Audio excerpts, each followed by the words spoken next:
Jésus dit qu'il est Dieu dans ce verset. On accuse souvent le Jésus des évangiles d'être ambigu ou de ne pas oser dire explicitement qu'il est Dieu. Bien que plusieurs raisons assez logiques peuvent expliquer ça, notamment le fait qu'il serait sûrement passé pour un fou, condamné à mort en 30 secondes et que personne ne l'aurait écouté s'il avait crié sur tous les toits toutes les 30 secondes qu'il était Dieu explicitement, les évangiles montrent en fait que Jésus a souvent montré sa divinité par des actes et des sous-entendus plus subtils qui ont été compris par ses interlocuteurs et ont pu susciter l'indignation.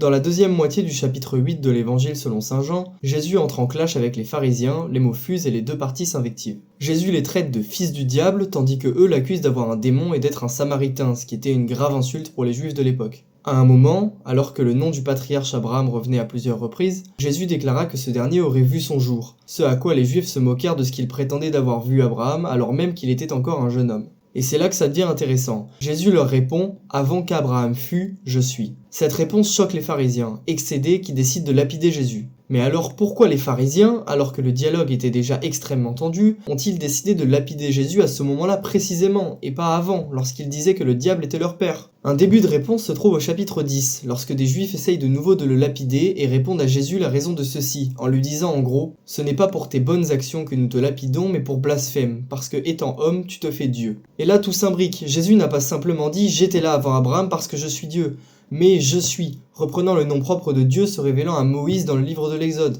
Ainsi, dans ce passage, Jésus explicite subtilement sa divinité en s'appuyant sur l'écriture, chose qui sera comprise et détestée par certains juifs de l'époque, qui essayeront et réussiront à le faire mourir pour cette raison. Tu sauras maintenant que...